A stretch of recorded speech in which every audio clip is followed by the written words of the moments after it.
Merci Raphaël d'être là, nous sommes très honorés de votre présence. Bon, vous êtes en lice pour le prix Viso 2021, donc vous nous faites l'honneur d'être là déjà avec nous ce soir.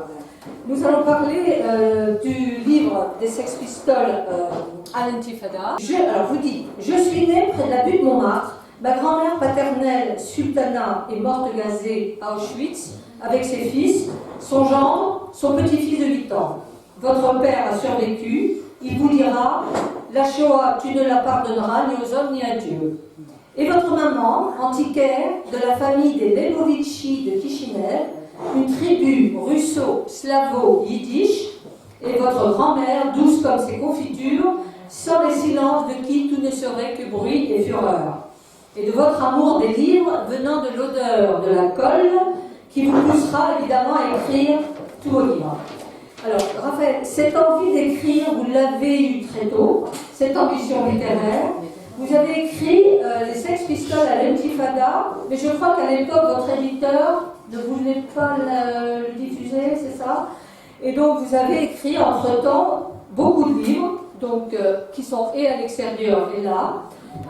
La Rose de Saragosse, Évacuation, Les obus joués à pigeon-vol, La confrérie des chasseurs, et j'en passe. Sauve Mozart, qui va être un film l'année prochaine. Ah oui, c'est vrai, il y a ça que voilà. D'ailleurs, tous ces livres sont inspirés de votre carrière militaire. Un exemple, les obus joués à pigeon-vol, où vous évoquez donc Guillaume Apollinaire, qui est le héros. Vous nous parlerez également de votre héros à l'armée, parce que là, vous y tenez. Vous êtes également collectionneur de livres anciens. Vous avez votre propre boutique, je crois. Non, fini. Fini? Ah, d'accord. En appartement au Black. Quelqu'un m'a demandé, je croyais. Donc, je vais vous laisser vous présenter, c'est lui on va parler. Vous avez écrit ce superbe livre, j'ai marqué, qui est un livre autobiographique où vous parlez de votre amour d'Israël, de Tsahal, tout en le critiquant. Ben, on verra ça après. Je vous en prie, Raphaël, avec plaisir. Donc, vous avez vu que je suis de parents qu'on appelle aujourd'hui des migrants, parents venant donc de Turquie et de Russie, dont je soupçonne qu'ils m'ont fait pour obtenir leur naturalisation.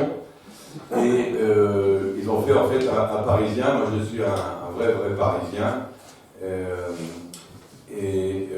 Dans ce livre, les Sex Pistols d'Intifada, lui va être quand même, à part 2-3 chapitres au début, où je donne un petit peu l'arrière-plan de qui je suis, consacré entièrement à ma carrière dans Tsahal et au service de renseignement israélien. On va bien sûr en parler, des coulisses, et on va même vous dévoiler déjà 2-3 anecdotes assez piquantes de cette époque-là, des services des renseignements. Ce qui s'est passé, c'est d'abord deux choses. Pourquoi Tsahal et pourquoi aujourd'hui ce livre? Alors pourquoi Tsahal? C'est très simple. Comme je vous l'ai dit, je suis un Parisien, un vrai Parisien. Mais quand j'étais adolescent, j'ai connu, comme tous les Parisiens, mai 68. C'était très amusant, mai 68. Mais c'est pas ça qui m'a marqué. Moi, je ne suis pas un Parisien de 68, je suis un Parisien de 67. Et donc, quand j'étais mioche, quand j'ai vu, au mois de juin, justement maintenant, on est à la date anniversaire, pratiquement, quand j'ai vu à la télévision les soldats de Tsahal sur les tanks dans le Sinaï se battre, mon cœur n'a fait qu'un bond et j'ai dit, moi, je veux être ça. Tout comme un enfant aurait dit, moi, je voudrais être un cow-boy ou un astronaute. Moi, j'ai dit, moi, je veux être ça. Et je n'en ai pas démordu, vous allez voir à quel point je n'en ai pas démordu, d'arriver à accomplir ce rêve de ma petite chambre d'enfant à Paris, de devenir un officier de Tsahal. Alors ça, c'est une chose qui m'a poussé. La seconde chose, le livre, comme vous l'avez dit, il y a deux choses que je vais un petit peu rectifier. Le livre, comme vous l'avez dit, c'est pas qu'il a été refusé par l'éditeur, c'est qu'en fait l'éditeur a dit, c'est que les gens savent, parce que c'est écrit sur la 4e de couverture, que tu es un ancien officier de Tsahal, et quand tu te balades dans les festivals littéraires en France, où je suis, je vous assure tout de suite, toujours très bien reçu, même par des publics musulmans, les gens savent ça. Et là, ce bouquin-là, c'est quand même le pavé dans la mare, c'est là que tu vas annoncer la couleur. Or, il serait préférable, c'était ça leur calcul, que tu bâtisses ta réputation littéraire indépendamment de ce côté très très coloré, parce que évidemment c'est marrant, un écrivain qui a un ancien officier de ça court pas toujours les rues. Et donc, ils ont dit c'est mieux que tu aies d'abord ton mérite d'écrivain tes romans, et lorsque tu seras déjà un peu connu, alors là, à ce moment-là, on va sortir le truc qui est Raphaël Jérusalem. C'était leur calcul. Et donc, revenons juste sur le background. Je décide donc que je vais m'engager, à 13 ans, je décide que je vais être un officier de salle, ça sera ma vie. Bon, évidemment, c'est un petit peu difficile, d'autant plus que mes parents, qui étaient ce qu'on appelle aujourd'hui dans des migrants, ne rêvaient que d'une chose, c'était poser la valise. Et donc, ils me disent quand même, ils ont trouvé ça un petit peu étonnant que je veuille encore aller en Israël, c'était une chose, mais m'engager dans l'armée, là, ils me disaient quand même, lui, Raphaël, c'est pas du tout le genre. Ce qui est vrai d'ailleurs, j'ai jamais été le genre, même après. Et donc, ils me disent, d'accord, on va voir, ceci, ils se sont dit, il est jeune, il va changer d'avis, ça va lui passer. Il faudrait quand même d'abord que tu fasses des études. Fais des études et après, on voit. Comme ça, au moins, tu auras une profession quand tu arrives en Israël. J'ai dit, bon, bah d'accord, on va faire des études. Alors, comme j'étais né en novembre, comme mes parents, ils avaient un petit peu pas vraiment déclaré comme il faut ma date de naissance, et j'ai sauté une classe, j'ai passé mon bac à 15 ans. Donc, ça m'a rapproché vite de l'armée. Et grâce à ça, j'ai terminé vite mes études. Malheureusement ou heureusement pour moi, je ne sais jusqu'à aujourd'hui, j'en suis pas sûr, j'avais ce qu'on appelle des facilités pour étudier. Et donc, pif, pouf, paf, concours d'entrée à Normal Sup, je suis reçu à Normal Sup, à l'école normale supérieure. Alors là, mes parents ont dit, ah, ça y est, là c'est bon, le fonctionnariat français, la sécurité sociale, c'est un fonctionnaire français, on est tranquille, tout est bien. Et donc j'ai fait mes études, et à la fin de ces études, je leur ai montré mes diplômes, je dis voilà, vous êtes contents, j'ai tenu ma promesse, maintenant vous allez bien la vôtre, vous allez me laisser partir, et je m'en vais m'engager dans ça, ce que j'ai fait. Voilà, alors entre, il y a des choses intéressantes pour ceux qui liront le livre, sur ce qui m'a influencé quand même, à part cette image du soldat de Tzahal, qui était mon rêve de toujours, hein, pour moi c'est quelque chose de légendaire, et je ne suis pas déçu même après, parce que vous avez dit critique, c'est un livre d'amour à Tzahal et à Israël, oui, mais critique. En fait, moi je voudrais dire un mot un peu pareil, mais un peu différent quand même, lucide. Ça veut dire, ce livre est un livre de sionisme absolument sans complexe, de judaïsme sans complexe, d'amour de Tzahal et d'Israël, mais lucide, c'est-à-dire quand il y a des choses qui ne me plaisent pas, ça peut être personnel d'ailleurs, c'est même pas objectif, ça veut dire quelque chose qui m'a déçu ou que j'ai pas aimé, je le dis. C'est quand on aime, qui aime bien châtie bien, donc il y a une sincérité, une franchise, je ne sais pas tout rose, bien sûr. Et donc, voilà, vous lirez donc des passages assez truculents, puisque à la même époque, avant de faire mon alia, j'allais dans les boîtes de nuit les plus déjantées, punk, des années fin 70, et en même temps, j'étais élève externe de la yeshiva du Marais du Rav Rothenberg. Vous voyez qu'il y a eu des influences variées, mais aucune qui me préparait à Tzahal, bien sûr. Et donc, je débarque une belle nuit de printemps en Israël sans savoir un mot d'hébreu, sans avoir aucune idée de ce que faire armée veut dire, à quoi ressemble un fusil M16. Et là, avec cette idée fixe, voilà, de m'engager dans ça. Donc, vous dites les punks et les rabbins, je leur vois beaucoup en sagesse. C'est surtout ça que je voulais attirer. Donc, vous êtes à Paris, ma boutique devient trop étroite, vous quittez cette ville et vous embarquez sur un vol d'immigration, vous mettez dans votre valise, c'est très important, des livres de Rabelais, Montaigne, Michaud et autres grands écrivains français, tout ce qui est l'esprit de la France et surtout vos rêves.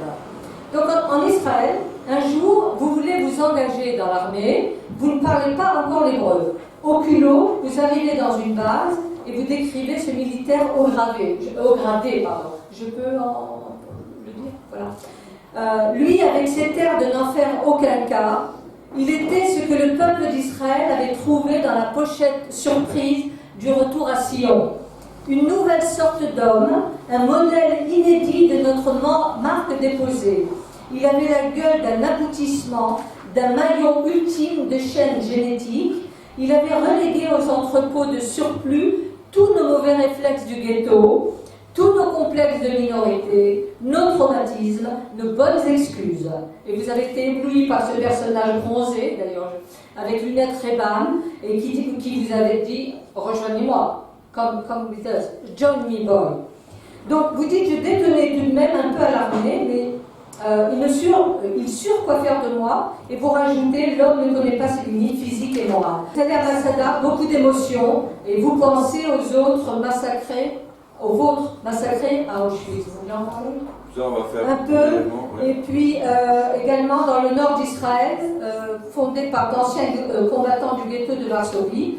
Vous découvrez des photos, vous pouvez en parler aussi de ces deux choses. Ça, c'est deux événements qui sont parmi les plus marquants de ma vie et les plus décisifs, et sur lesquels je ne reviendrai même pas aujourd'hui, parce que ça reste des éléments marquants.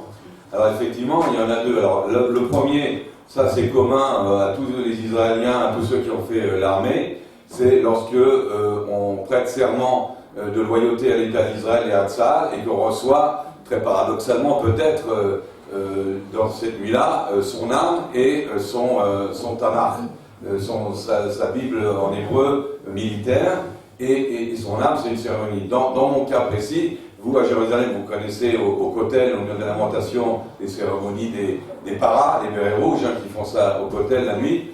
Dans mon cas, c'était à Masada, en haut de Masada, on monte à Masada et en pleine nuit. Alors ce qui m'avait marqué, c'était deux, trois choses. C'était par exemple, je viens d'une famille traditionnellement antimilitariste.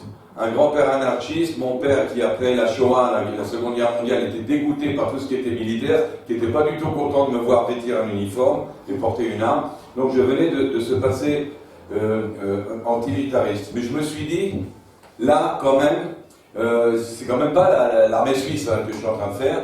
Et donc je dis, là quand même mon grand-père qui était anarchiste, même mon père qui était traumatisé par la Shoah, je pense que ça va quand même retourner les tripes dans le bon sens de me voir là-haut sur Masada recevoir ma Bible en hébreu de Tzahal.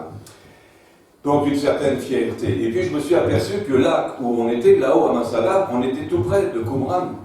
Masada, c'est à quelques kilomètres des grottes de Qumran, où on a trouvé les textes, les manuscrits de la Torah, dans lesquels il y a écrit qu'un jour reviendront sur cette terre d'Israël ces hommes que nous étions cette nuit-là. Nous étions ceux qui étaient revenus, qui étaient annoncés par la Torah du retour des Juifs sur leur terre, par les Écritures, et donc c'était hautement symbolique.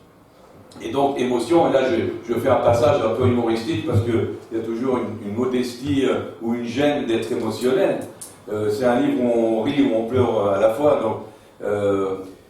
donc j'essaie de montrer comment à l'armée, en fait, c'est un des endroits où il y a le plus d'émotions. Les gens les plus pleurnichards, les plus émotifs, c'est les militaires, parce qu'ils sont toujours dans des situations extrêmes qui les prend à la gorge, soit par la peur, soit par sauver un ami, soit par accomplir une mission, s'en sortir vivant, rentrer chez soi. Il y a les cérémonies militaires, très émouvantes, avec les fanfares. Et donc j'ai dit, il faut toujours rester assez naïf et assez gosse pour marcher dans ces fanfares, dans ce cirque de l'armée, mais ça fournit des émotions effectivement très fortes. Et alors, la deuxième anecdote, c'est une anecdote qui est plus symbolique, qui rentre plus profondément, je pense, dans les tripes.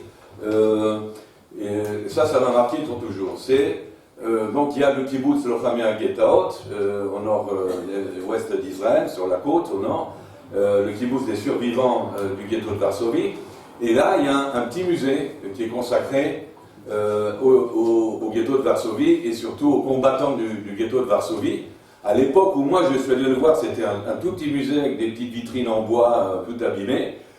Et en plus, moins connu parce qu'à l'époque, on était plus dans le Yad Vashem de la commémoration de la Shoah, des victimes, des camps. Et c'est petit à petit qu'on a réhabilité quelque chose qu'on avait oublié parce qu'on parle des Juifs qui sont allés comme des moutons en abattoir. Alors c'est absolument faux. Les Juifs se sont battus, se sont défendus, ont fait tout ce qu'ils ont pu. Vous pensez bien que les parents, les grands-parents ont tout fait, tout ce qu'ils ont pu pour sauver leurs enfants et leurs petits-enfants. C'est pas vrai, les Juifs ne sont pas allés à l'abattoir comme des moutons, ils se sont battus. D'où ce musée du ghetto de Varsovie, dans lequel, donc, comme dans tous ces musées de commémoration, je passe de vitrine en vitrine, il y a des photos, il y a des documents d'époque, il y a des explications, combien de morts, combien de blessés. Et tout d'un coup, au fond d'une vitrine, il y a une toute petite photo ancienne, jaunie, abîmée, et tout ce qu'on voit dessus, c'est une fosse commune, et au-dessus de cette fosse commune, une rangée de femmes dos à la caméra, donc dos à la mitraillette, qui se tiennent la main et qui vont être fusillés et tomber, donc, et mourir et tomber dans la fosse commune. Et au bout de cette rangée de femmes, au bout, il y a une petite fille. Et cette petite fille tient une main, peut-être de sa maman, peut-être d'une grande personne. Alors je me suis demandé, et c'est la seule de la photo qui se retourne vers la caméra. Elle regarde en face, la mitraillette et la caméra. Et là, je me suis demandé deux choses. La première, la grande personne qui lui tient la main, qu'est-ce qu'elle lui dit? Qu'est-ce qu'elle dit à cet enfant? Qu'est-ce qu'elle ressent elle-même? Est-ce que ça va faire mal? Pas mal. Est-ce que je vais tuer sur le coup, rien senti? Ou alors, est-ce que c'est la dernière fois que je vois le soleil? Je ne sais pas. Et qu'est-ce qu'elle va dire à l'enfant? Et puis évidemment, ce qui me restera toujours, c'est l'enfant qui regarde, qui se retourne. Aucune idée, jamais je ne saurais, évidemment on saura ce qui se passe dans la tête de cet enfant. Et pour cet enfant-là, c'était évident qu'il fallait continuer à se battre et évidemment monter à Masada et recevoir un fusil et une Bible et continuer. Donc vous avez dit souvent la petite histoire qui fait la grande histoire. Le passage de la guerre au Liban et l'horreur est malgré tout des anecdotes. Donc je viens à la libanaise, que l'on rapatrie à l'hôpital Adassa en hélicoptère. Vous êtes sur l'héliport de l'hôpital Adassa où vous recevez les blessés. Et là, je vous laisse parler. Et donc, la première chose, c'est que, comme vous l'avez dit très exactement, mon obsession dans mes romans, mais aussi dans ma vie, mais dans tous les romans que j'écris, mon obsession, mon dada, c'est la petite histoire contre la grande histoire. Donc ça me vient évidemment de l'armée, hein, c'est mon cynisme par rapport aux politiciens, pour lesquels vous votez 4-5 fois de suite, et vous n'avez toujours pas de gouvernement, mais il y a un certain cynisme des militaires par rapport à ça, parce que nous on est sur le terrain, nous on voit ce qui se passe. La petite histoire par rapport à la grande histoire, la réalité de tous les jours que vous-même vous connaissez, qui n'a rien à voir avec la une des journaux, Le Monde, Libération, France 24, je ne sais quoi, qui raconte que des bêtises. La petite histoire, c'est pas la grande histoire. Et donc, ça se retrouve dans mes livres. En général aussi, dans mes livres, ce qu'on retrouve, c'est mes héros sont des francs-tireurs. C'est en général le combat d'une seule personne, ce qu'une seule personne peut faire contre quelque chose d'immense. Dans Sauver Mozart, c'est une seule personne contre le nazisme, qui en plus est un anti-héros parce qu'il a la tuberculose, il est veuf, il est enfermé dans un sanatorium et il est antipathique. Et il va quand même faire un attentat musical contre le nazisme. Donc c'est ce genre de choses-là, cette petite histoire contre la grande histoire. Et pourquoi? Parce qu'en fin de compte, dans l'armée, on a aussi des moments privilégiés dans la mesure où on vit des moments extrêmes, inhabituels, on ne vit pas dans la vie de tous les jours. Or, c'est dans ces moments extrêmes qu'on voit ce que valent les gens. On dit toujours, c'est toujours quand on est en problème, dans la crise, qu'on reconnaît les amis, on voit comment ils réagissent. Donc, et là c'est pareil, dans les moments les plus violents, les plus horribles, où on se dit, les humains c'est vraiment des animaux, c'est des gens violents. Mais tout d'un coup, il y a cette étincelle qui arrive et qui contredit complètement tout ça et qui montre comment. Alors, l'exemple, c'est l'histoire de la libanaise. Donc, mais celle-là, elle est très très bien écrite, donc je vous la raconte et quand vous la lirez, elle sera encore mieux racontée. Ça se passe au début de mon service militaire, c'est la première guerre du Liban, hein, donc nous sommes en 1982. Avant de rentrer dans le service de renseignement, j'ai quand même réalisé une partie de mon rêve d'être dans une unité combattante, une vraie unité militaire, parce que le service de renseignement c'est quand même autre chose. La marine. Alors moi, ne vous inquiétez pas, je ne suis pas un grand marin, mais bon, j'étais dans la marine. Et à ce moment-là, je suis à la base de Haïfa, et la guerre du Liban éclate. Et donc, au tout début de la guerre du Liban, je ne monte pas sur un bateau, mais on me donne comme job, comme fonction, de m'occuper de l'héliport de l'hôpital Rambam. Ça veut dire que j'ai 20 soldats avec moi, et que lorsque les hélicoptères de Tsahal arrivent du sud Liban, avec les morts et les blessés de l'armée, c'est à nous de les évacuer, d'envoyer les morts à la morgue et de trier avec les médecins les blessés pour les envoyer aux urgences. Vous pouvez vous imaginer les atrocités qu'on a vues débarquer, parce que le premier clash initial de cette guerre du Liban était très très violent, et donc les 2-3 premiers jours, il y a eu un balai incessant de ces hélicoptères qui déchargeaient des morts, des blessés, des morts, des blessés, avec le premier choc. Même si moi-même j'étais jeune, c'était l'âge de ces blessés. c'était des mioches. Moi, la première chose qui m'a choqué, c'est que je voyais des visages d'enfants. Alors maintenant, à mon âge, n'en parlons pas, mais même déjà à l'époque, c'était des 18 ans, des 19 ans, dans des états vraiment terribles, qui défilaient, et tout le temps, ce ballet infernal des bruits des hélicoptères. Si vous vous rappelez la période où il y avait beaucoup de films américains sur la guerre du Vietnam, pour vous mettre dans l'ambiance, hein, ils vous font entendre des hélicoptères tout le temps, ça veut dire que ça barde. Et donc on avait ce bruit-là tout le temps, et effectivement, jour après jour, avec ces 20 soldats, nous faisons ce travail assez dur à faire. Et donc, une nuit, je crois que c'était la deuxième ou troisième nuit de la guerre du Liban, un des hélicoptères, on entend un hélicoptère arriver au loin, et donc je mets mes 20 gars devant la piste d'atterrissage. L'hélicoptère atterrit, le type de l'arrière ouvre la porte de la carlingue, et il me fait un signe, 4 soldats suffisent. Donc comme les soldats étaient fatigués, j'en renvoie 16 se coucher, j'étais bien content, et je n'en garde que 4. Et puis je regarde, hein, c'est des gros hélicoptères de transport, hein, très, et je vois pas grand-chose. Tout d'un coup, dans la pénombre, arrive une énorme dame, très folklorique en plus, parce qu'elle était en habit de paysanne libanaise, en habit vraiment folklorique, énorme, et si énorme effectivement que 2 soldats doivent l'aider à descendre de l'hélicoptère. Elle est trop grosse pour qu'on la mette sur une chaise roulante, et donc, tant bien que mal, ils doivent la mener jusqu'aux urgences. Et puis je regarde au fond, et je vois plus rien, mais tout d'un coup, le type qui avait ouvert la porte de la carlingue me pointe vers le bout de l'hélicoptère, et là, dans l'ombre, dans l'obscurité, je vois ce qu'on n'aimait vraiment pas voir, c'est-à-dire une civière recouverte d'une couverture grise. C'est donc un mort de Tsahal recouvert d'une couverture qu'il faut emmener à la morgue. Et on emmène ce soldat, les 2 autres soldats emmènent ce soldat mort à la morgue de l'hôpital Rambam. Le lendemain matin, par curiosité, je fais le tour de l'hôpital, je vais voir les médecins et les chirurgiens qui me donnent leurs instructions. Et donc, par curiosité, je demande, bon, mais la dame là, qui est arrivée la nuit dernière, c'était quoi cette histoire?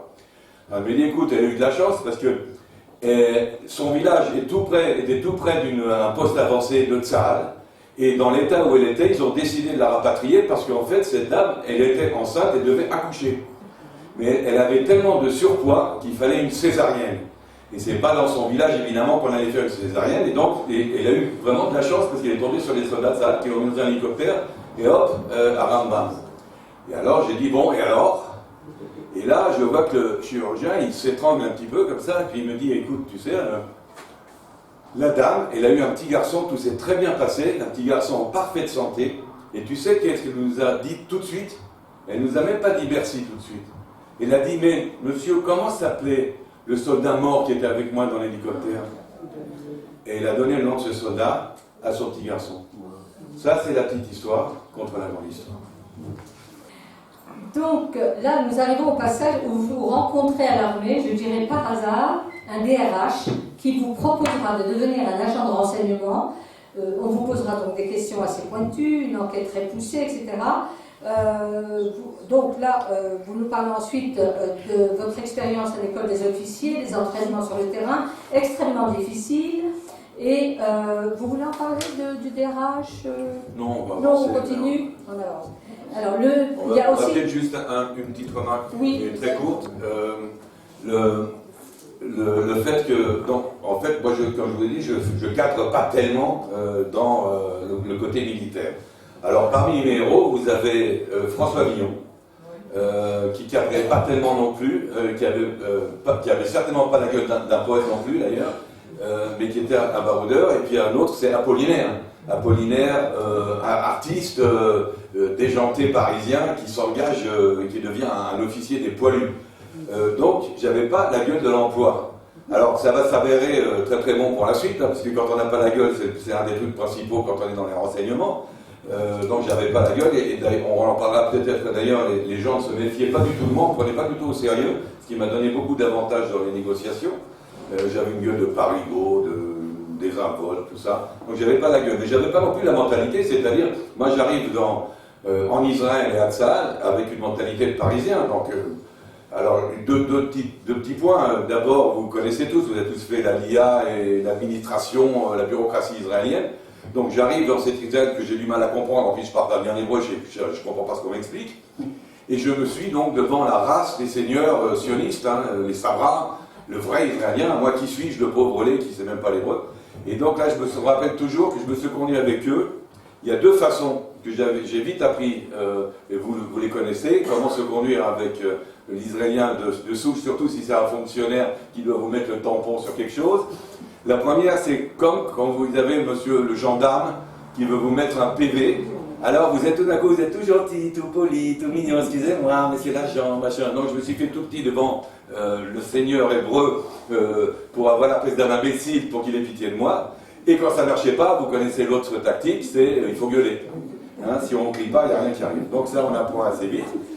Tout ça, il fallait l'apprendre en plus la mentalité de Tzahal, parce que Tzahal, c'est en plus un code à part, c'est des valeurs, en plus des valeurs judaïques et d'Israël, c'est tout un monde.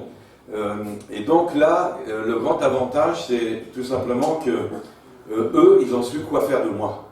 C'est-à-dire que dans ça, il y a une très grande expérience. Alors je sais que de temps en temps, il y a des soldats qui ne sont pas contents, on les a mis là où ils ne voulaient pas être, ils s'ennuient ou je ne sais pas quoi. Mais en gros, ça, elle est très très habilité, très expérimenté. Donc comment se retirer l'essentiel, le principal de chaque soldat.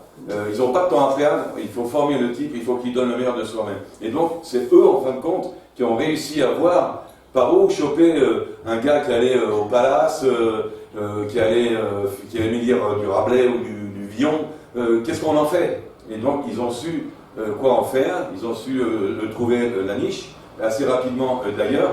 Et je dis toujours que si je voulais vraiment savoir qui je suis et ce que je vaux, j'aimerais bien trouver dans un des tiroirs de ça mon dossier personnel, ce qui est écrit dedans. Parce que eux, ils savent qui je suis.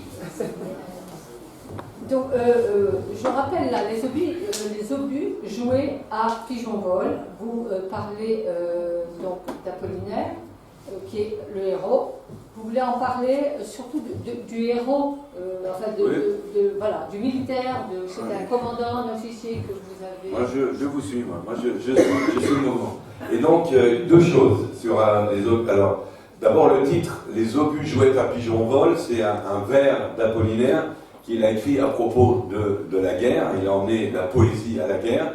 Et le plus marrant avec ce titre, c'est que j'ai eu 2-3 prix littéraires et que pas un seul des membres du jury était capable de prononcer le titre. On a eu droit aux pigeons qui volaient avec des obus, des pigeons des vols. Bon, c'est un peu long comme titre. Comme je l'ai dit, c'est un transfert de matériel militaire. Alors d'abord, pourquoi? Parce que les personnages, c'est Apollinaire dans la tranchée, avec ses poilus, mais aussi avec ses commandants. Et un personnage très important dans la vie d'Apollinaire à la guerre, c'est son officier supérieur, son commandant, que j'appelle mon capitaine. Je ne lui donne pas de nom dans les livres, il s'appelle mon capitaine. Et mon capitaine, parce que des fois je fais des composites de personnages, mais mon capitaine, c'est copié sur la personne que j'ai admirée le plus de toute ma vie, jusqu'à ce jour, et qui s'appelle le général Nehemia Tamari. Le général Nehemia Tamari, c'était tout à la fois. C'était la légende de Tzahal, c'était le grand guerrier, le stratège, le héros. C'était l'homme d'une patience infinie à l'écoute de chaque soldat. N'importe quel soldat qui venait lui parler, même en colère, il l'écoutait attentivement et il faisait ce qu'il pouvait pour l'aider. C'était une gentillesse incroyable. Et lors d'un voyage à l'étranger avec lui, il m'avait avoué qu'il avait regretté de ne pas avoir fait des études. Il était un grand général de l'armée, il était prédestiné à être le chef de Tzahal. Mais il m'enviait d'avoir justement eu la chance d'avoir fait des études, parce que lui, ça faisait depuis 18 ans qu'il était dans l'armée, il en avait déjà 50 passés. Et donc je lui ai dit, mais Nehemia, c'est pas dur, dis-moi ce qui t'intéresse. Il m'a dit la philosophie, et je lui ai donné à lire des petits trucs, des bouquins de philosophie. Il s'est mis à étudier la philosophie. Et ça, c'est le personnage que j'admirais le plus, qui est mon capitaine dans ce roman, qui malheureusement, lorsqu'il était commandant du commandement centre, par une nuit, il y a eu une infiltration terroriste de la Jordanie vers Israël. Il est allé vérifier en hélicoptère cet incident terroriste. Malheureusement, c'était une nuit très très tempéstueuse et l'hélicoptère s'est pris dans des fils électriques et lui et tout l'équipage sont morts. Donc ça, c'est ce héros-là. À part ça, ce qui est intéressant dans ce livre-là, c'est quand je suis dans les tournées littéraires en France. Parce que Apollinaire, à la guerre de 14, Eh bien, là, je mets dans l'esprit des Français, c'est quoi Tzahal? Parce que dans toute la conscience collective française, ce qui reste ici, dans l'arrière-pensée de tous les Français, c'est la guerre de 14. Plus encore que 39-45, dont ils ont un peu honte. Mais la guerre de 14, ça reste. Tous les Français, tous ont perdu un grand-père, arrière-grand-père, grand-oncle à la guerre de 14. Il n'y a pas eu pratiquement de famille française épargnée. Et le point commun avec l'Israël d'aujourd'hui, c'est qu'en 14, il n'y avait aucune distance entre l'arrière et le front. Il y avait la même unité qu'il y a ici en Israël entre l'arrière et nos soldats à l'armée. C'était la même chose pour les Français en 14. En 14, aucun Français n'aurait jamais pensé que ce n'était pas la place d'un intellectuel, d'un artiste, de ne pas faire l'armée. Aujourd'hui, il y a un antimilitarisme bon ton qui voit une contradiction entre être un soldat et être un écrivain ou un musicien. C'était certainement pas le cas en Israël et certainement pas le cas en 14 en France, où Charles Péguy, même Aragon qui est un homme de gauche, Georges Braque qui était peintre, tous se sont engagés. Alain Fournier, l'auteur du Grand Maulne, qui a été tué à la guerre, Charles Péguy aussi. Donc pour les Français, il n'y avait aucune question à cela, c'était tout le monde y va, quoi. Et donc il y a énormément de points, et l'armée en France et les poilus en France en 14 occupaient dans le cœur des Français, mais aujourd'hui aussi à reculons, la même place que nos soldats occupent ici en Israël. Vous avez mis son nom dans votre... Le livre lui est dédié. À mon capitaine. Oui, ça lui est dédié. Donc, vous dites, je n'ai pas de brevet d'espionnage. Vous décrivez comment vous apprenez à devenir un agent secret. Vous dites, je sortais de l'ordinaire avec mes belles manières. Je détenais par ma culture française, très parisienne. Et là, on va parler de vos tribulations, d'autres anecdotes. Ici commencera une carrière qui m'entraînera d'un cocktail en Colombie, votre rencontre avec Pinochet, si vous voulez en parler, ou en pleine jungle, ou à la suite privée d'Arafat. Vous êtes tour à tour vendeur d'armes, agent d'Interpol, vous avez des rencontres dans des bars sordides. C'est un vrai policier, votre vie. Allez-y, pas.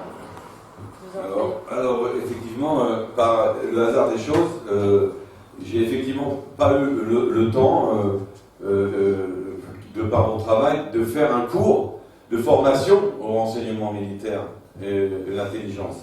Donc je ne suis pas un breveté de l'unité 8200, ni une autre unité, j'ai rien appris du tout, et j'ai même pas vraiment appris l'arabe.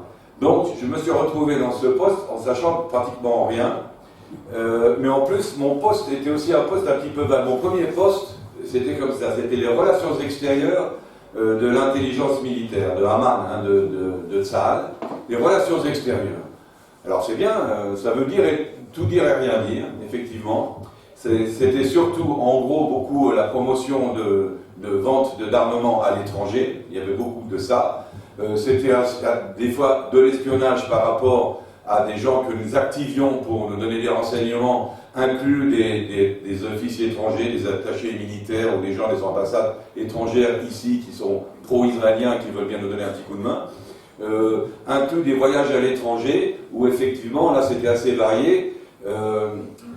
Qui était soit j'étais dans un cocktail en costume cravate dans un hôtel de luxe, soit j'étais dans la jungle en jean troué avec un faux passeport pour faire autre chose, et donc à chaque fois il se passait. Mais même en Israël c'était un petit peu ça aussi, sur les frontières, on en parlera après de mon travail avec les pays arabes voisins, car après ça s'est étendu à nos voisins, et donc mais ça on en parlera après. Et donc là, dans ce département des relations extérieures, il y a les départements importants. Donc le premier département important, c'est effectivement les pays arabes, ça s'appelle la branche R, très mystérieuse branche R, ça s'appelait simplement pour ça parce qu'il y avait un officier qui s'appelait Reuters qui l'avait créé, donc c'est la branche R. Il y avait les États-Unis, extrêmement important, l'Europe, vous connaissez certainement, certains d'entre vous, celui qui était le directeur de ce département à l'époque s'appelait Olivier Rafovitz, l'Europe. Et puis il y avait le reste, qui n'était pas important. Le Chili, l'Argentine, le Tchad, les îles Fidji, qui vont être un de nos plus gros clients, les îles Fidji. Donc pas important. Donc si c'est pas important, ben, on met tout ça dans le même bureau, c'était mon bureau. Et puis ce bureau qui n'était pas important devient tout d'un coup important. Il faut avoir un peu de mazette des fois dans la vie. Jusqu'au moment où j'atterris, c'est là que se passent des gros trucs, au point que je me mets à voyager dans le monde entier. souvent en compagnie de grands généraux pour les choses officielles. Une des choses que nous faisions pour les ventes d'armement, c'était de dire aux gens, écoutez, vous pouvez acheter des produits français si vous voulez, hein, des produits américains si vous voulez, et nous on a quand même un avantage, ça a été expérimenté sur le terrain. Nous on s'en est déjà servi, on sait que ça marche. Donc c'était un peu ça, il y avait un côté cynique, et donc en gros commence ce monde extrêmement varié, qui fait qu'on ne peut pas s'embêter une minute, puisque, alors c'est vrai que dans le même voyage, j'ai été reçu par le grand dictateur Auguste Pinochet, lequel était quand même en train de signer un accord de à peu près, si je me souviens bien, 2 ou 3 milliards de dollars pour nous acheter des avions, et qui voulait en échange, comme il était déjà âgé, il avait déjà rendu le pouvoir, il était juste chef de l'armée au Chili, voulait, avant de mourir, disons-nous, voir Jérusalem et mourir. Donc il voulait absolument venir en Terre Sainte. Et là, les Iraniens ne voulaient absolument pas. On avait déjà mauvaise presse, alors si en plus on recevait Pinochet à Jérusalem, on aurait été vraiment adoré. Alors la libération, ils se seraient mis à cœur joie. Et donc moi je me retrouve, j'étais juste jeune commandant face au. Alors en plus, j'ai très bien compris ce qui se passait parce que on nous a fait entrer dans le sein des saints, c'est-à-dire au ministère de la Défense chilienne. Le bureau de Pinochet, en fait, c'est un couloir.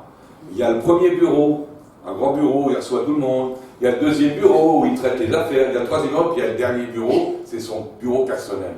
Donc moi, je suis arrivé au bureau personnel de Pinochet, donc j'aurais dû m'évanouir de l'honneur qui m'était fait.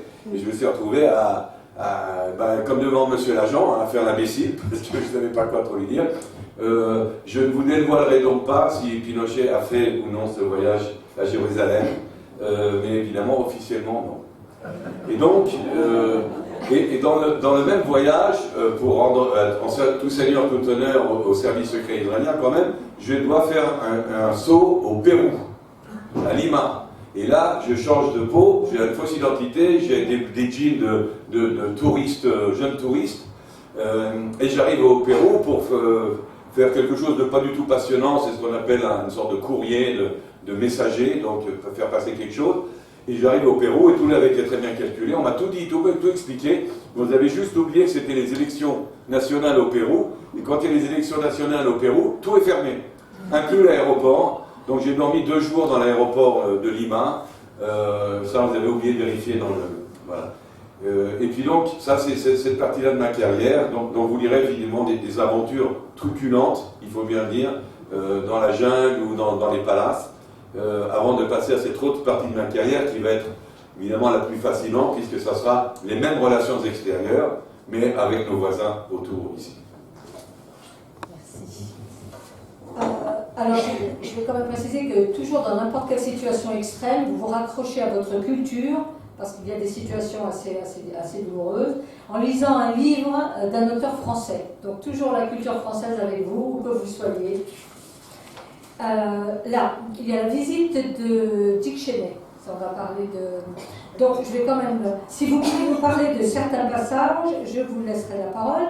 Là, vous dites pour le convaincre que Dieu avait raison, Kerzen également, que le Golan est vital pour notre sécurité, que l'utilité des dollars met à bon escient, et qu'il fallait absolument nous aider à développer le missile antimissile Arrow. Et là, il y a une anecdote extraordinaire à son hôtel. Et là, vous allez le voir. D'accord. Je vous laisse parler. Alors, ça c'est intéressant. Donc, comme Peggy vient de le rappeler, donc, Dick Cheney à l'époque, il est le secrétaire de la Défense. Parce qu'après, il était dans d'autres gouvernements, les ministres des Affaires étrangères, secrétaire d'État. Là, à cette époque-là, il est ministre de la Défense américain. Et il vient pour une visite de 24 heures, durant laquelle les Israéliens doivent absolument convaincre les Américains de nous donner beaucoup d'argent et beaucoup de technologie pour nous aider à développer le missile Arrow, Flèche, Retz, dont aujourd'hui on est à la 4e et 5e version. Mais là, c'est le balbutiement de ce missile anti-missile que les Israéliens veulent développer avec les Américains. Donc il faut absolument convaincre M. Cheney de cela. Qui doit le convaincre? C'est évidemment Yitzhak Rabin, qui va se rencontrer, c'est Itzik Bonderaï, le chef du commandement Nord. On va aller voler en hélicoptère dans le Nord, c'est ce que vous avez cité. On lui montre le Golan. Regardez, monsieur Cheney, le Golan, on est quand même dans le pétrin, il faut donner un coup de main, etc. Et donc, on fait cette visite extrêmement importante avec une grande délégation, avec beaucoup de sécurité autour évidemment. Et là, on ferme 2 étages du Hilton de Tel Aviv pour la visite, bien sûr. Tout autour, en bas du Hilton, ça pullule d'argent de tous les côtés, qui s'engueulent d'ailleurs parce que les Américains n'ont pas la même façon de travailler que les Israéliens de la Shabak, donc ils ne s'entendent pas très bien. Mais bon, tout ça, ça pullule. Et donc nous, la délégation, nous sommes dans ces 2 étages du Hilton, dont l'un est donc l'étage où loge Dick Cheney lui-même, qui est coupé en 2, le côté américain, le côté israélien. Et moi, je suis du côté israélien de l'étage, et je suis ce qu'on appelle l'officier d'escorte, escort officer. Ça veut dire dans un programme l'homme à tout faire. Hein. C'est est-ce que l'air conditionné est bien, est-ce que l'hélicoptère est à l'heure, est-ce que je vous mets du sucre dans le café, et quels sont les dossiers à traiter. Tout ça, c'est l'escort officer qui doit faire ça pendant que tout le monde, les généraux, etc., se pavanent. Et il faut faire le boulot derrière un petit peu, l'homme à tout faire. Et donc, une des choses qui arrive dans le monde entier, d'ailleurs, dans le protocole de ces grandes visites, c'est que les grands hommes, hein, ils ne sont pas au courant du tout lorsqu'ils arrivent dans un pays pour une visite officielle. Ils n'ont pratiquement aucune idée, peut-être qu'on leur a dit un peu dans l'avion ce qui va leur arriver, mais en gros, ils ne savent pas trop ce qui va se passer. Donc la courtoisie veut qu'avant que ça commence, hein, que le programme commence, on prenne quelques instants, qu'on s'assied avec le principal intéressé, qu'on lui dise le programme, qu'on voit si c'est OK avec lui, s'il n'a pas une remarque, est-ce que c'est bien, est-ce qu'il est bien au courant de ce qu'on attend de lui, etc. Et donc je traverse le couloir pour me rendre vers la chambre de Cheney et pour lui expliquer son programme. Et là, à mi-couloir, il y a 4 Marines en uniforme de parade américain. Crac, ils mettent leur fusil comme ça, ils me bloquent.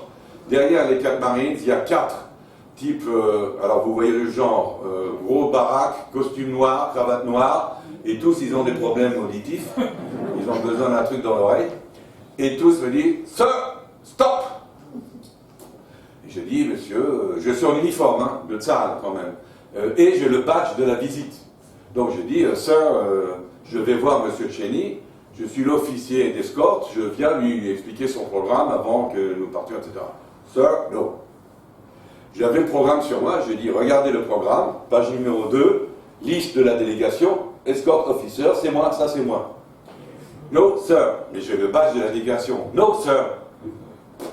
Ils me disent, sir, vous avez le badge de la délégation générale. Ça veut dire, vous pouvez être dans la délégation, mais vous ne pouvez pas vous approcher à moins de 5 mètres de M. Cheney, pour sa sécurité. Ah, si vous aviez le badge avec le point bleu, vous pourriez vous approcher jusqu'à 2 mètres de M. Cheney, mais pas lui parler. C'est seulement les gens qui ont le badge avec le point rouge qui peuvent s'approcher de M. Cheney.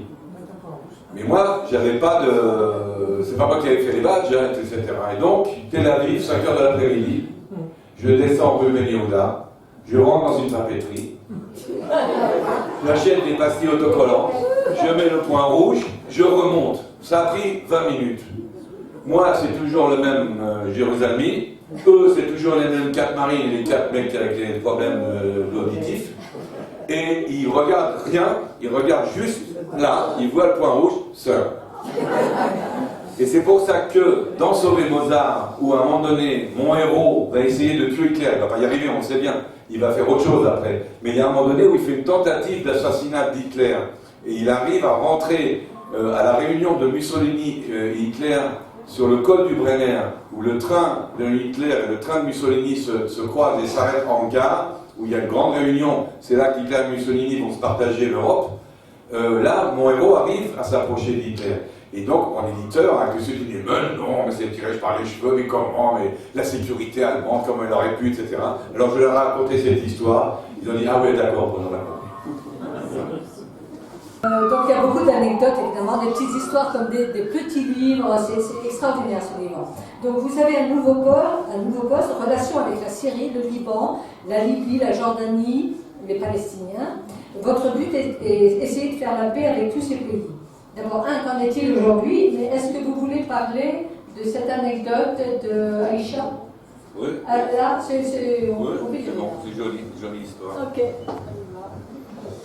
Alors, donc, comme je vous l'ai dit, de ces relations extérieures avec des tas de pays du monde entier, un nouveau job, ces relations, mais avec donc les pays autour, donc les services secrets en fait de nos voisins, Syrie, Liban, Égypte avec qui on avait la paix, Jordanie avec qui on n'avait pas encore la paix, et les Palestiniens avant Oslo. Donc tous ces gens-là, je vais être habilité donc à travailler avec eux au jour le jour selon les besoins. Alors c'est quoi ce travail?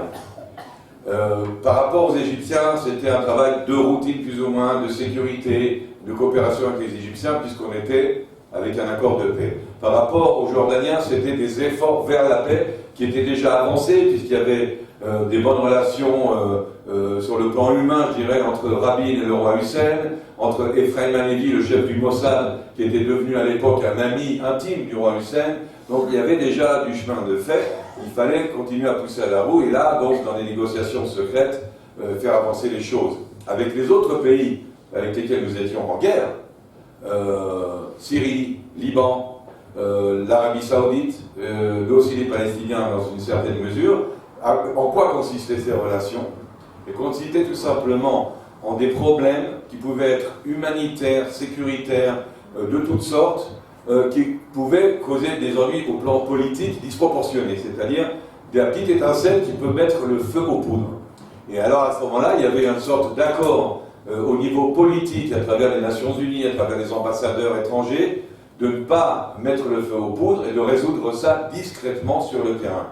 Et donc de résoudre, par exemple, un exemple qui date même d'avant mon époque, mais qui est vraiment très bien, il y a eu un jour, il y a très très longtemps, sur la mer Rouge, un bateau de la marine israélienne qui, par un accident, eh bien, s'est échoué sur les côtes de l'Arabie Saoudite. Tout simplement, un bateau de la marine israélienne, paf, dans le sable, en pleine Arabie Saoudite.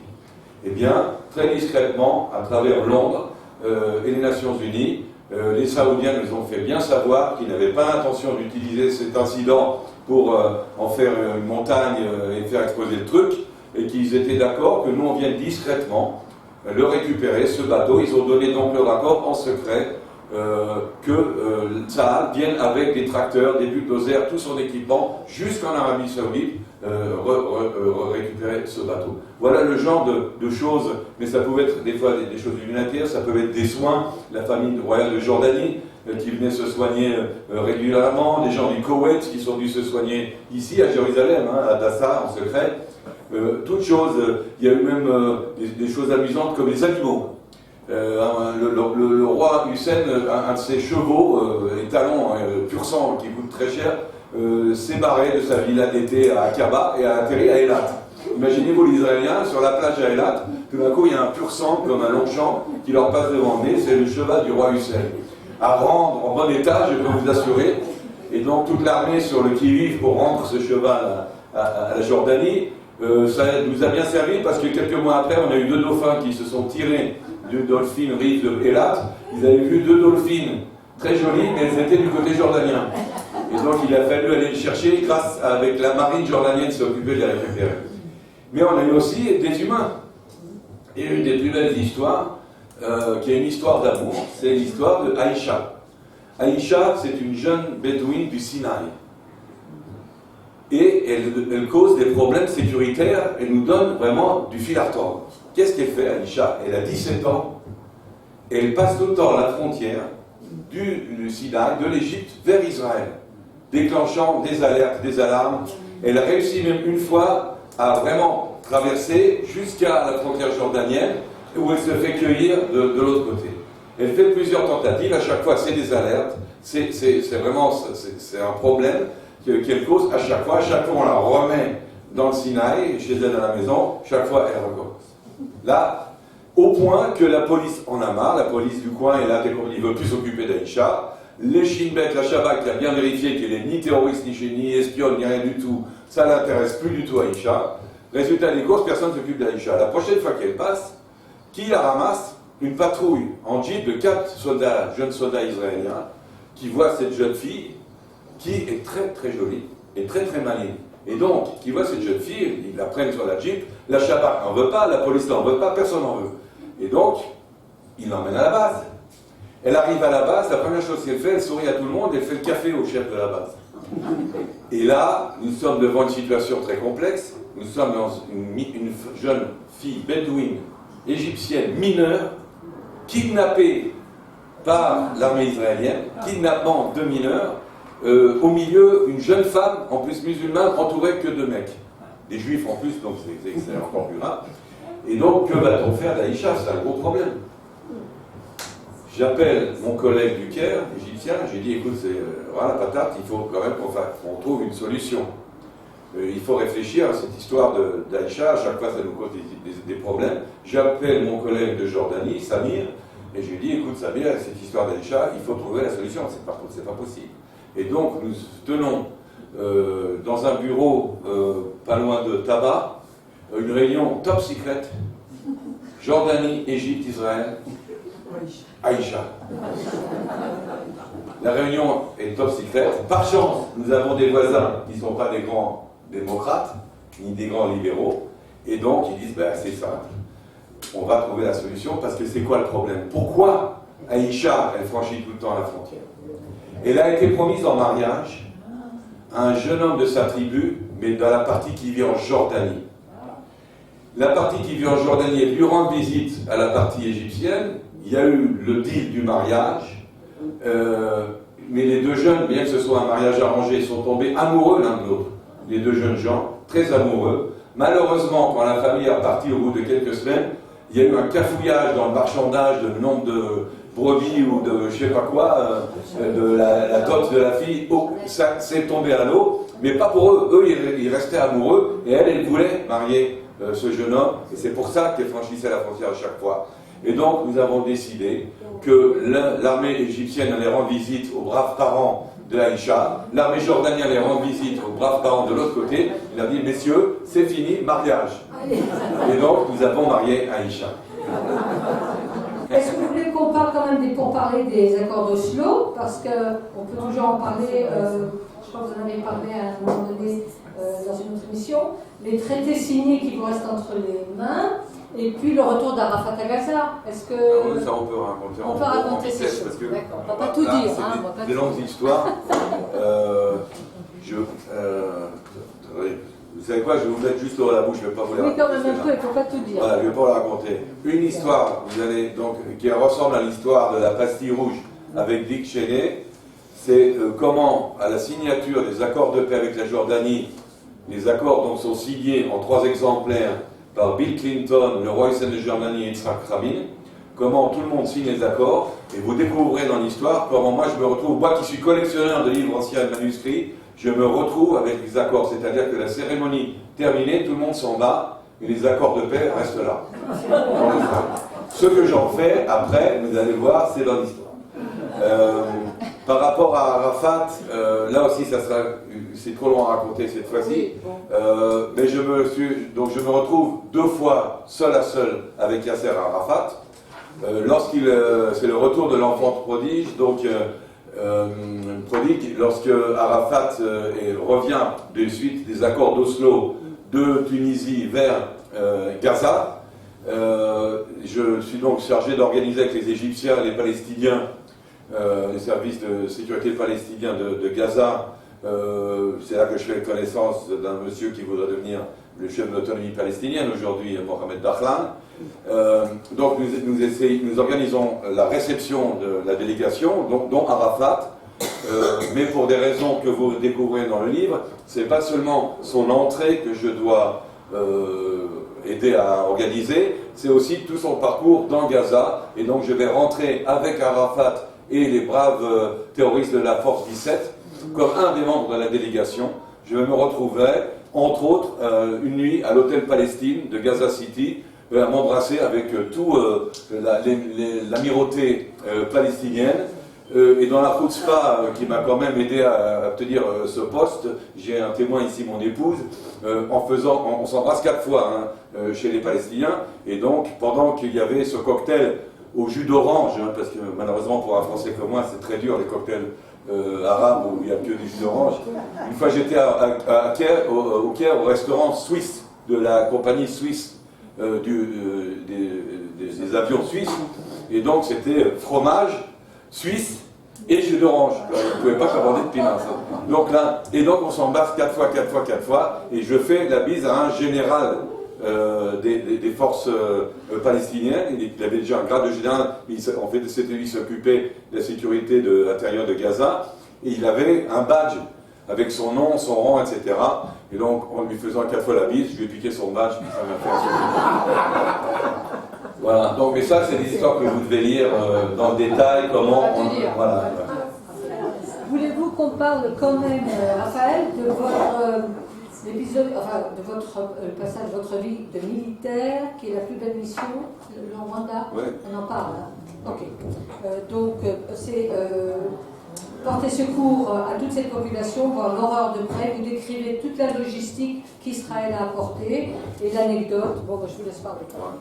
La même chose, hein, il y a des choses où on n'a aucun doute dans la vie. Quelle a été ma plus belle mission quelle a été la plus belle mission pour laquelle, quoi que je puisse dire dans ma lucidité sur certaines choses qui m'ont pas toujours plu dans la société israélienne ou dans l'armée, certaines désillusions ou autre chose, il y a quelque chose qui m'a, un petit peu comme la photo de cette petite fille qui se retourne, qui me laissera toujours le côté optimiste. Même aujourd'hui en Israël, il y a tellement de choses qui sont parfois laides dans notre société. Il me reste ce fond optimisme. Je crois toujours qu'on va s'en sortir et qu'on va devenir Alteneuland, hein, le vieux et ancien pays avec des valeurs un peu plus utopiques. Et donc, pourquoi je pense ça c'est effectivement l'opération humanitaire de Tsahal au Rwanda lors des massacres dans les années, je ne me rappelle plus exactement, 90 et quelque chose, où les Hutus, les Tutsis massacrent, génocide, avec résultat qu'à la frontière avec ce qu'on appelait à l'époque le Zaïre, aujourd'hui ça s'appelle le Congo. Moi, quand je regarde la télé, j'arrive jamais à comprendre qui c'est ce docteur Congo, mais bon, c'est la Democratic Republic of Congo, DIA.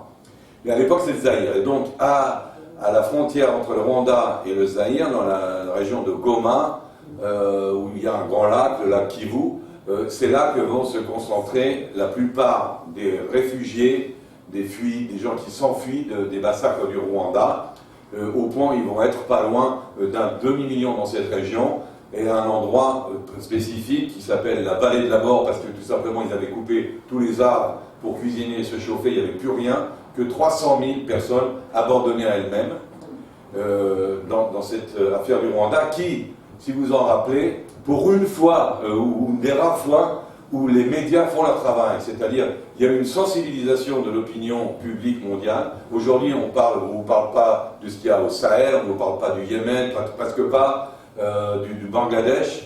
Ce matin, à Radio J, j'ai parlé d'Haïti. Qui vous parle d'Haïti? Ça fait 10 ans que les Haïtiens, 1,5 million de réfugiés haïtiens, vivent dans des tentes. On n'a rien reconstruit. Demain, on va reconstruire Gaza avec du pétrodollar, mais à Haïti, pour l'instant, rien. Donc, tous ces drames humains. Mais là, pour une raison que j'ignore, il y a une levée de bouclier médiatique qui va influencer l'opinion publique mondiale, et donc une levée de bouclier pour aider ces réfugiés du Rwanda. Et donc, les Israéliens ne sont pas en reste, ils voudraient aussi qu'on fasse quelque chose, et là, le gouvernement décide. Alors, les gens commencent à raconter des jouets, des toiles de concert, des trucs pour envoyer au Rwanda. Bon, ça ne s'envoie pas comme ça au Rwanda. Et donc, Yitzhak Rabin, c'est lui qui, à ce moment-là, est ministre de la Défense et chef du gouvernement, décide qu'il va falloir faire ça sur le plan officiel, avec des budgets, avec des moyens. Le ministère de la Santé israélien, vous le connaissez, des budgets, il n'y en a pas tellement, et des moyens, pas toujours. D'autres ministères, et donc, évidemment, qui a les moyens, qui a les budgets? Ça. Et donc, un vendredi après-midi, je rentre du quartier général de Tel Aviv, de laquelle chez moi, vendredi après-midi, week-end, je viens d'arriver chez moi, tac, téléphone, il faut revenir. Je descends dans les sous-sols. Donc tout ce que vous voyez en haut, c'est nous, notre métro, on a aussi le RER, à Gaza, ils ont le métro, on a aussi. Donc ça va très profond. Et je me retrouve dans la salle une des salles d'opération. Et là, un membre du gouvernement venu de Jérusalem nous informe que, voilà messieurs, le gouvernement a décidé que nous allons envoyer une aide médicale aux réfugiés là-bas au Congo. Le gouvernement a décidé que dès lundi, vous serez opérationnel sur place. Donc on a le week-end, Shabbat, dimanche, pour alors je ne vais pas tout vous raconter, mais la seule chose dont moi je me souviens, c'est que la première chose que le Grand Saal a fait, inclus les gars de l'armée de l'air, c'est qu'on a quand même pris une carte de l'Afrique pour voir c'était où le Rwanda. Personne n'avait une idée, j'ai jamais entendu parler de ce pays. Donc on a regardé où était le Rwanda. Pour la faire courte, vous lirez le reste dans le livre, parce que c'est quand même assez extraordinaire. 48 heures plus tard, nous atterrissions à Goma, et nous avions ouvert l'après-midi même, lundi, un hôpital, pas un dispensaire avec des piqûres, machin, un hôpital avec des salles d'opération, des salles de radio, des laboratoires, et nous sommes devenus l'hôpital de référence. Donc il y avait là-bas beaucoup d'ONG, il y avait d'autres armées françaises, russes, etc. dans le coin, pas tous d'ailleurs pour des intérêts humanitaires, mais bon, ils étaient là. Des ONG, des Nations Unies, avec qui nous avons coordonné notre action, et nous sommes donc devenus l'hôpital de référence de toute la région, parce que les ONG, par exemple, étaient sur le terrain même, dans la vallée de la mort, ils étaient au milieu des réfugiés, à soigner les gens, qui étaient extrêmement dangereux pour leur propre santé, et nous, comme nous étions un hôpital, nos médecins et chirurgiens qui étaient des pointures, hein, qui venaient d'Adassa et compagnie en réserve, avaient décidé qu'au contraire, nous devrions être un peu à l'écart des microbes, etc., pour soigner les gens comme il faut. Donc on était un peu à l'écart. Et donc cet hôpital s'ouvre, nous avons la clientèle, puisque nous sommes l'hôpital de référence, on nous amène les cas compliqués à opérer, à soigner. Et moi qui ne suis pas médecin, vu que tout fonctionne, ça roule, hein, je prends ma Jeep et je vais faire... On est arrivé avec tout, hein, on est arrivé avec des véhicules, de l'eau, notre propre eau, notre propre nourriture, on dépendait de rien ni personne. Donc je prends cette Jeep, et après quelques minutes seulement sur la route, alors les routes, on décrit ça dans le livre, il faut dire la vérité, les routes de cette région-là à l'époque, c'était non-stop, c'est-à-dire tout le long des deux côtés des cadavres, tout le long, que vous ne voyez pas, car ils sont couverts, ils sont recouverts. Parce que ce qu'on oublie dans ces choses qui vous dépassent, c'est que chaque personne qui est morte là, même s'ils sont des milliers et des milliers, c'est l'ami, le parent de quelqu'un. Et même s'il fait froid la nuit et qu'on n'a pas de quoi se couvrir, cette couverture, on la donne. C'est l'enterrement qu'ils pouvaient faire. Donc tous ces milliers de gens décédés. Et j'arrive, pourquoi je vous raconte ça? Parce que j'arrive au bout de quelques minutes devant une pancarte en bois, en français, UNICEF orphelinat. Et un chemin de terre que je prends, et au bout de ce chemin de terre, effectivement, je vois des petites tentes de l'UNICEF. Et là, il y avait un orphelinat de 4000 enfants. Enfants qui sont ramassés le matin par des camions, à l'époque c'était l'armée française qui s'en occupait, avec des volontaires congolais, locaux, ramassaient ces enfants et les amenaient à l'orphelinat, parce que papa, maman, même mort, c'est papa, maman, ils ne savent pas où aller. Donc ils restaient assis à côté des cadavres de leurs parents, et ils étaient ramenés à cet orphelinat. Et donc évidemment, les médecins, qui en avaient vu d'autres, hein, les chirurgiens, les Lazare, machin, quand je les amenais voir cet endroit, et ça les a pris comme ça à la gorge, parce qu'il y avait beaucoup d'enfants atteints du choléra, qui mouraient des morts atroces, donc du choléra. Et puis, bon, nous adoptons cet orphelinat de l'UNICEF, nous prenons les cas les plus graves pour les traiter, et puis un matin, je me rends, donc comme d'habitude, pour dire bonjour aux médecins de l'UNICEF qui sont là, voir ce dont ils ont besoin, etc. Et puis je suis à ce moment-là, j'ai un officier congolais qui m'escorte, qui connaît la région, zaïrois. Il parlait d'ailleurs un peu l'hébreu, il a fait les codes des paras chez nous, ça c'est notre histoire. Mais bon, c'est lui qui me guide. Et puis à un moment donné, à l'entrée du camp, il y a une sélection de les enfants malades, en bonne santé, etc., ceux d'urgence. Et là, je décide comme ça, il me prend une envie, en souvenir, de me prendre en photo avec un enfant. Et je vois un petit garçon très très mignon. Et j'ai envie de me prendre en photo avec lui, et je me dis, il va avoir peur. Moi je suis en uniforme, on portait une arme parce qu'il y avait encore les terroristes de Rwandais qui venaient faire la razzia, même dans les camps de réfugiés, ils les poursuivaient. Et il va avoir peur. Il vient de perdre ses parents en plus, c'est moi qui je suis. Et dès que je l'ai pris, j'ai senti comme un chat qui ronronne de plaisir. Il a frissonné, il m'a serré très fort dans ses bras, et on a pris la photo. Qui est là, bon, on pourrait peut-être la faire passer. Hein. Voilà, bah faites-la passer.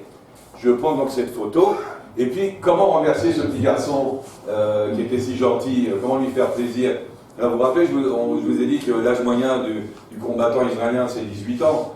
Eh bien, dans les rations de Tsahal, vous savez qu'à côté de toutes les choses pas très appétissantes, les faillots et tout à manger, il y a des bonbons.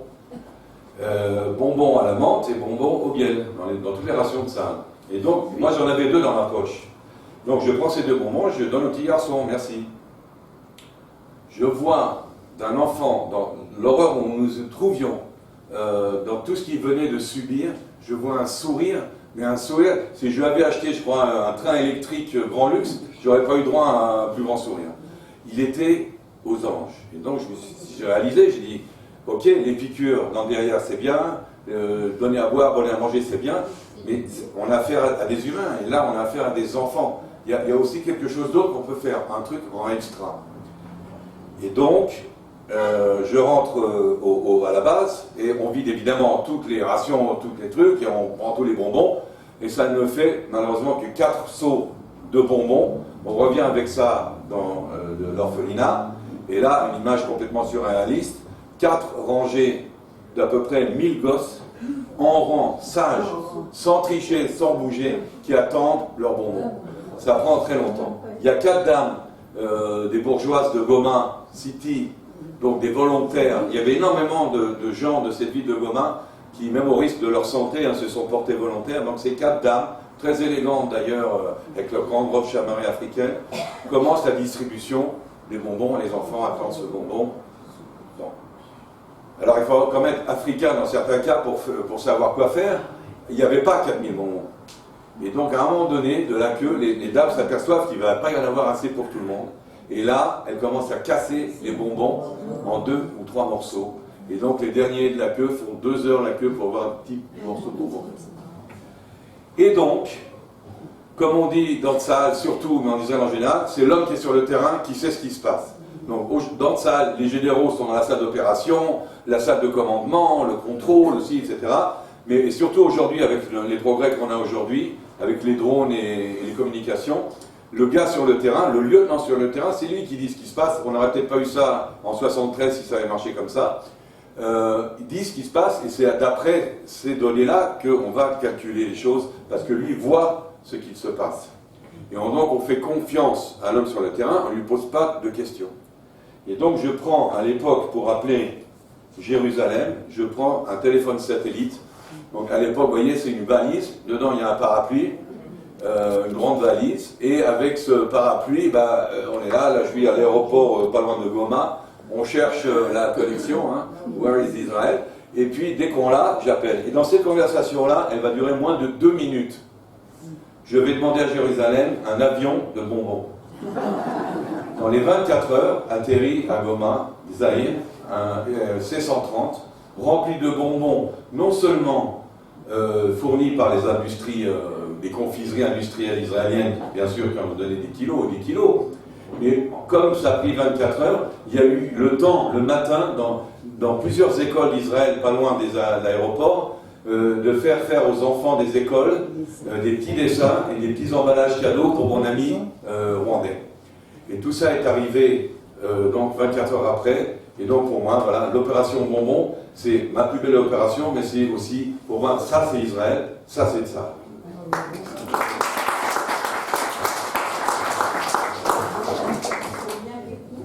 On va terminer, là, je lis quand même des très très belles pages, vous êtes poète, il y a donc des anecdotes très très émotives, enfin on est très très émus. Et là, je lis un passage. Le jour se lève, la laideur de Gaza me tombe dessus, et là, je me souviens. Vous évoquez d'agréables souvenirs, votre déjeuner dans le vieux palace de Berne. Ensuite, vous vous rappelez des ventes à l'hôtel de Rouault, au bistrot de la montagne Sainte-Geneviève, d'une vitrine d'un libraire à Paris. Et là, vous dites, c'est à ce moment-là que je chavire, ou que j'ai chaviré, ras-le-bol de nos politiciens, des soldats qui tombent pour rien. Quelques jours plus tard, assis dans mon jardin, je décide de quitter l'armée, malgré votre immense amour pour cette armée, n'est-ce pas ? Voilà. Oui, à un moment donné, en plus, il y a quelques anecdotes qui font qu'à un moment donné, il ne faut pas tirer le diable par la queue. Je m'en suis sorti une ou deux fois un peu de justesse, donc je pensais que ça suffisait aussi sur le plan de la chance. Il y a eu quelques désillusions, mais je crois que c'est dans toutes les professions. Si vous restez assez longtemps, vous commencez à voir le côté un peu moins glorieux de votre profession. Donc évidemment, toutes ces choses-là Mais ce qu'il y a eu effectivement, c'est aussi cette réaction-là, parce que en me retrouvant effectivement un jour dans Gaza, du côté de Djebalia, tout d'un coup, ce qui m'a marqué, c'était la laideur de l'endroit. Et je me suis finalement souvenu de mon passé, on revient au point de départ, Paris, le Palais Royal, les quais de la Seine. Et j'ai commencé à dire, mais qu'est-ce que je fous là? Mais qu'est-ce que je fous dans ce merdier? C'est moche et tout. J'ai donné, c'est bon, maintenant je vais aller, et c'est ce que je fais aujourd'hui. Donc maintenant je vais au Palais Royal et je vais sur les quais de la Seine. J'ai eu ce déclic. Je ne pouvais pas quand même passer ma vie non plus à ça. Je suis très content de l'avoir fait. On a beaucoup accompli d'ailleurs avec les Palestiniens, on ne s'en rend pas compte.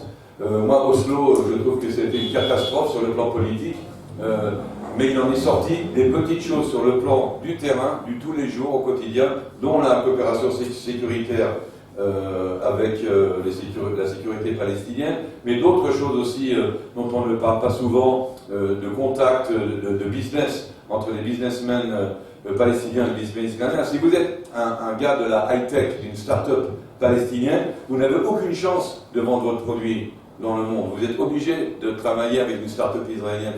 Donc ça se passe en coulisses. Il y a quand même des choses qui ont été faites. Et aujourd'hui, vous avez été témoin de la dernière opération. Tout le monde a bien compris qu'il y a deux choses à Gaza. Il y a deux sortes d'humains à Gaza. Il y a le peuple de Gaza et il y a les salopards. Et ce n'est pas les mêmes. Ça, il faut évidemment, c'est ce qu'on voit tout le temps sur le terrain. Et quand on est dans Gaza, on voit très bien qui contrôle. Hein, ils sont dans des Toyota comme les mecs de Daesh, c'est les mêmes, avec les mitraillettes, l'arrogance, les uniformes, et puis tous les autres qui essaient de arrondir les fins de mois. Donc c'est un petit peu évident. Et ça, vous lirez un peu dans le livre, parce que dans ce livre, à un moment donné, quand je décris mon alia, et comment comprendre la société israélienne, puis après comprendre la mentalité militaire, alors la troisième chose que je dois découvrir et comprendre, c'est quoi un arabe? C'est quoi un palestinien? Ça aussi, il va falloir que je l'apprenne, parce que moi, d'où je sais, arriver à comprendre, à découvrir, c'est une autre planète. Donc ça aussi, c'est un parcours assez fascinant, je veux dire, de réussir. Je ne prétends pas du tout, d'ailleurs, que je comprends tout ce qui se passe dans leur tête, mais enfin, je ne comprends pas souvent ce qui se passe dans la tête de mes frères juifs non plus, donc ça ne m'inquiète pas autre mesure. Bravo, bravo, bravo. On passe aux questions? Oui, je voudrais poser une question. Alors, Est-ce je que te vous donne. avez fait du théâtre? C'est le micro. Ah, Oui, Vous avez fait du théâtre? oui, c'est vrai que j'ai fait du théâtre. Alors, j'ai fait beaucoup de théâtre, mais jamais sur scène. Voilà. Mais par contre, dans mon métier, c'est que du théâtre, évidemment. Où je fais beaucoup la comédie. Alors, comme on l'a dit, hein, ça peut être la comédie des diplomates dans les cocktails, où tout le monde est gentil et aimable avec tout le monde, et tout le monde prête attention à tout le monde, etc.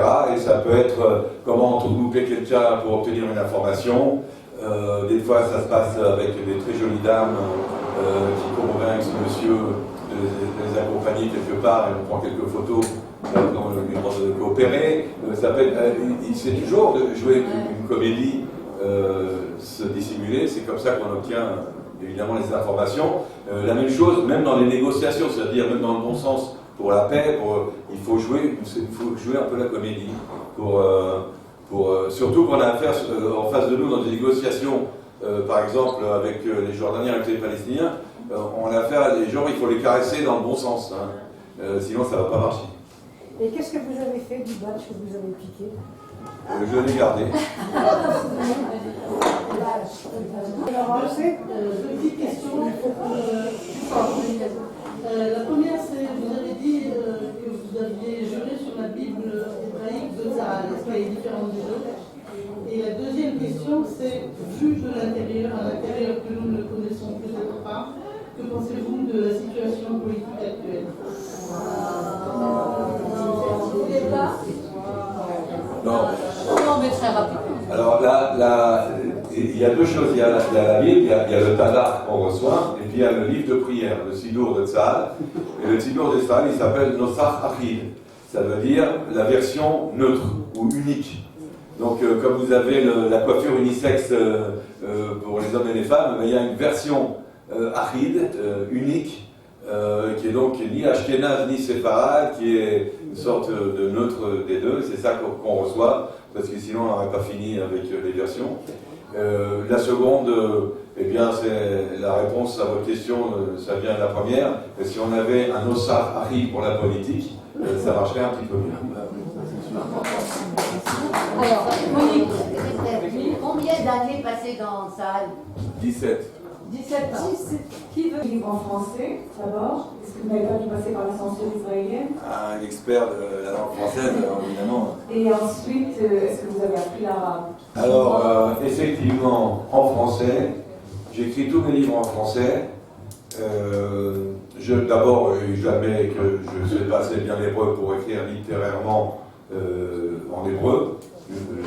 Mais d'autre part, j'avoue aussi que quand on a la chance d'avoir comme langue maternelle le français pour écrire de la littérature, on aurait c'est un peu bébête d'aller chercher ailleurs. Hein, c'est quand même la langue. Moi, ce que j'adore, c'est le petit Robert online. Hein, et chaque mot que j'écris, je vais chercher dans le petit Robert quels sont les synonymes. Et il y a 50 façons de dire la même chose en français, qu'en plus, une fois que j'ai trouvé tous les mots qu'il faut, il y a 10 façons de tourner la phrase qui peuvent dire tout ce qu'on veut. Cette phrase peut dire tout ce qu'on veut quand on la change. La langue française est unique, elle est aussi d'une musique extraordinaire.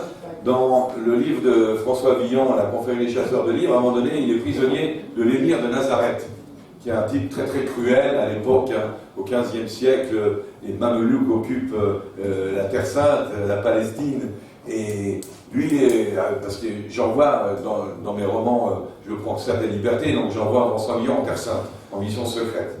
Et il se fait choper donc à l'émir de Nazareth, qui est un type très très cruel, qui évidemment ne pipe pas un mot de français, ni d'ailleurs toute sa cour, à laquelle il donne une soirée festive, où il y a des combats, il y a des acrobates, il y a des danseuses, il y a des jongleurs, et puis c'est au tour de François Villon de se produire. Et qui ne plaît pas, termine la soirée évidemment très mal.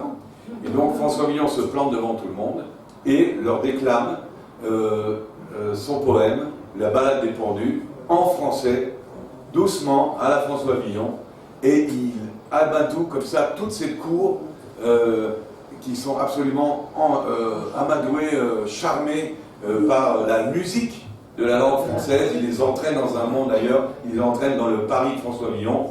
Et en plus, l'émir qui ne veut pas avoir l'air d'un imbécile, eh bien, à la fin applaudit comme s'il avait compris. Et c'est comme ça que Villon sauve sa vie. En vérité, c'est parce que le français, pour moi, c'est vraiment la langue pour l'écriture. On pourrait dire que l'italien, c'est la langue pour l'opéra. On pourrait dire que l'anglais, c'est la langue pour les sciences, l'allemand pour la philosophie. Le français, c'est, à mon avis, la langue pour tout. Et ça a été pendant très longtemps la langue du monde entier pour la diplomatie internationale.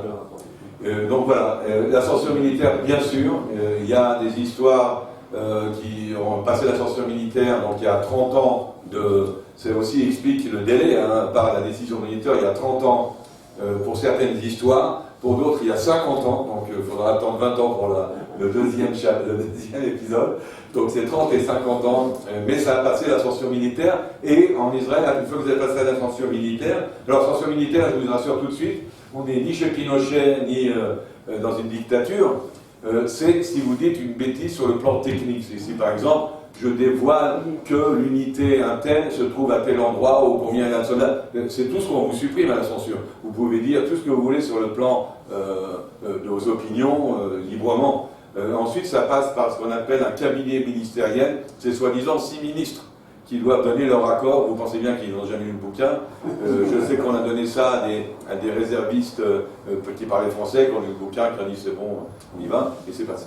Mais il a passé donc la censure, et vous aviez dit encore un autre truc. L'arabe. Ah, l'arabe. Alors là, c'est très simple. Lorsque j'arrive dans mon métier, je vous ai dit, j'ai pas eu le temps de faire les cours d'espionnage, j'ai pas eu le temps de faire les cours de rien du tout. Et donc, arabe, n'en parlons pas, moi je vais être l'officier de liaison avec toutes les armées arabes, mais je ne sais pas un mot d'arabe. C'est une langue qui est très très difficile en plus à apprendre et à bien parler surtout. Et donc on me donne, comme je n'avais pas le temps, et d'ailleurs à mon chef, on est deux, lui il ne savait pas non plus, une charmante dame, 80 piges à peu près, qui habite dans un petit immeuble à Ramat Gan, et on va chez elle à la maison, très gentille dame qui fait le thé avec des petits biscuits, et elle vient de la haute société juive de Bagdad. Donc une dame qui a passé son enfance en Irak, qui a été à l'Alliance française, qui a fait des hautes études, et qui nous apprend mais un arabe littéraire d'une beauté qu'aucun arabe à qui je le parle ne comprend. Donc c'est un problème. Arabe littéraire, rien à voir avec l'arabe des officiers. Deuxio, comme je vous l'ai dit, avec la Syrie, avec le Liban. Alors, ce qui est marrant avec les Syriens, c'est que pour les rencontrer, comment je rencontre mes collègues syriens, puisqu'on est en guerre? Je les rencontre à la frontière à Kounetra, en présence de loin des officiers des Nations Unies, UNDOF, qui surveillent que je ne saute pas sur mon collègue pour l'étrangler. Et comme quand même, on n'avait pas encore le Covid-19, mais je crois que le sionisme, ça peut être une sorte d'épidémie ou infectieux en tous les cas, j'ai le droit de négocier avec lui autant que je veux, de parler de tout ce qu'on veut, mais de ne pas m'approcher de lui à moins de 10 mètres. Donc imaginez qu'on négocie dans le Golan à Kounetra, à 10 mètres, je suis en train de lui gueuler quelles sont nos revendications.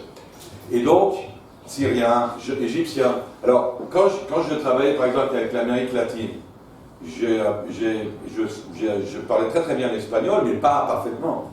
Les gens en Amérique latine étaient tellement contents, et ils sont contents quand vous faites un effort de parler leur langue, ils sont très reconnaissants. Si vous faites des fautes, c'est pas grave, ils sont vraiment contents que vous parliez leur langue. Mais dans beaucoup de pays arabes, vous écorchez leur langue, ils ne sont pas contents. Ça peut être perçu comme de la condescendance, ça peut être perçu comme du lèche-cul, même dirais-je. Et si déjà vous voulez parler arabe, alors parlez-le bien. Donc écorcher leur langue, c'était pas une bonne chose à faire, surtout venant des missionnistes. Et puis l'autre problème, c'était le problème technique. Quel arabe je parle avec qui? Et moi, j'ai jamais réussi, je suis dyslexique là-dessus, j'ai jamais réussi à savoir dans quel pays je dois dire Kamal et dans quel autre pays je dois dire Jamal. Ok, le Dieu et le gueux. Donc je me plantais à chaque fois où il fallait dire le gueux et le Dieu, j'ai compris que ça c'était pas très élégant. Et la troisième raison que je découvre, c'est puisque mon arabe était si minable, et puisque je voulais pas avoir l'air non plus condescendant, etc., je parle l'anglais beaucoup mieux qu'eux. D'abord, eux parlent tous hébreux. On parle de la Mukhabarat, donc les 3/4 des mecs avec qui je travaillais parlaient l'hébreu. Il y a des fois, c'est eux qui me disaient ce qu'il y avait eu au Khadashot, à la télé israélienne, que j'avais pas même regardé. Mais bon, je parle l'anglais beaucoup mieux qu'eux. Et ça me donne que je découvre une supériorité dans la négociation. Parce que je parle mieux la langue. Et parfois, j'obtiens des choses juste parce que mon interlocuteur ne veut pas montrer qu'il n'a pas compris, qu'il ne suit pas. Donc il dit « oh yes, mais en fait il a pas la réponse. » Et donc là j'ai vu que ça me donnait un plus, et donc j'ai joué là-dessus, et le reste c'était les leçons de théâtre, donc le Parisien qui arrive, qui parle anglais, qui commence à l'époque, j'ai arrêté de fumer heureusement, mais je roule des cigarettes, je suis en plein de trucs, je roule une cigarette, je fume une clope, café, machin, truc, voilà, le parigot. Et là on ne prend pas au sérieux évidemment, on ne se méfie pas, et c'est comme ça que ça marche. Mais je veux quand même vous dire une petite remarque, ils savent très bien jouer la comédie aussi, parce qu'une fois j'ai été envoyé pour quelque chose de très très très délicat au Caire, et j'ai été envoyé tout seul face au chef de toute l'intelligence égyptienne.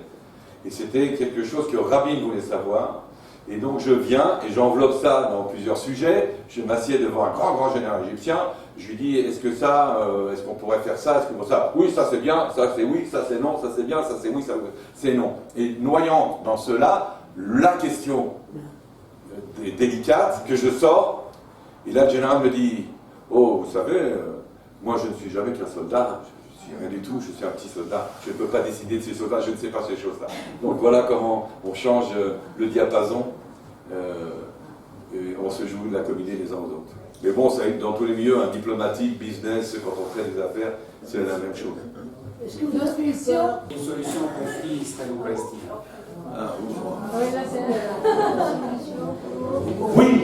Oui, Donc on va terminer sur la question fatidique, donc la solution au conflit israélo-palestinien. Moi je la vois très très bien, tant qu'elle se passera au niveau des bonnes volontés et des peuples. Je la vois moins au niveau des dirigeants actuels.